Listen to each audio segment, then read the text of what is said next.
And it's a really neat program. They've been doing it for, I think, 16 years now. It's part of Baskin Engineering, is sponsored. And then we worked with Phil for putting it together.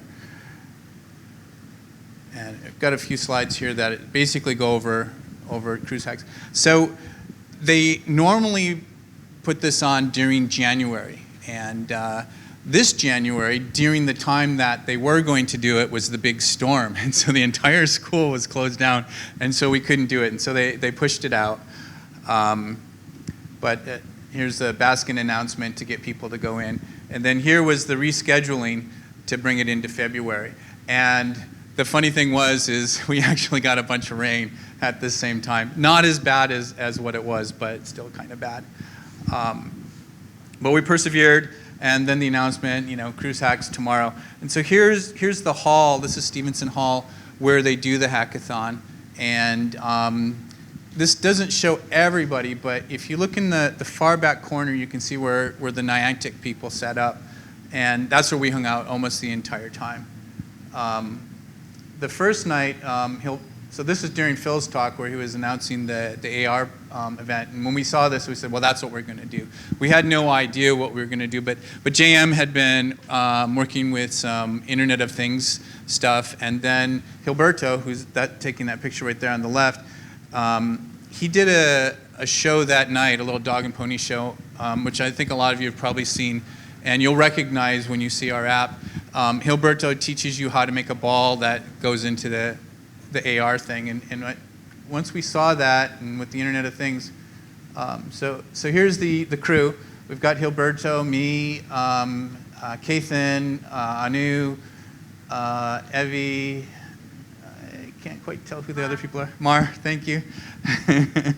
And so that's the crew. And that basically became this really neat community where people gathered. I don't have a lot of pictures of the other teams, but one of the really neat things that the people were doing there, the NIAHACTIC people, so I'll just pause on this one, is they created this community, and there were about 5 or 6 teams that were working on AR projects, and all of the teams sat there and we all worked together and helped each other and became friends. And all of the 2 other winning teams, we got to hang out together. And it was really a whole lot of fun to see this little micro community develop because of the NIAHACTIC people.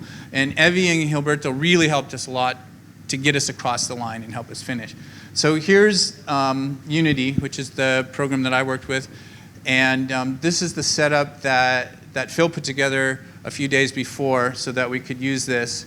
And then here's where we started inserting some things into the scene. And what we did is JM had been working with the Internet of Things stuff.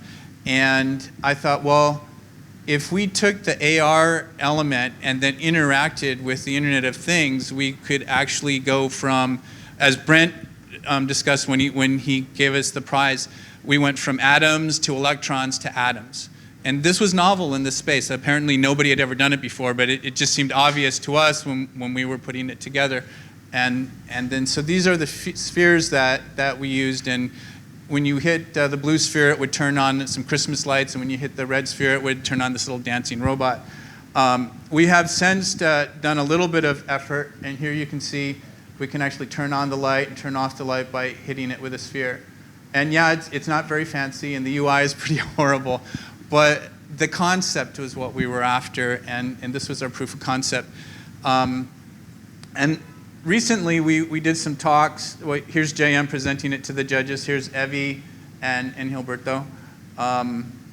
And then the closing ceremonies, and we won. Unfortunately, I couldn't get a picture of the closing ceremonies. But through talks with Phil, I started thinking, well, we could do more with this. And so we spent a little time with the AR kit and came up with we thought maybe we can control a Roomba. This is all after the hackathon, but we wanted to extend a little bit when we found out we're going to be talking here.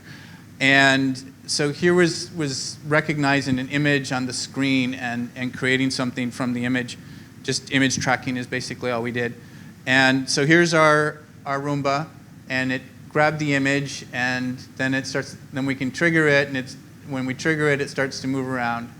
And not super exciting, but again, proof of concept to get somewhere. And that's basically what we did.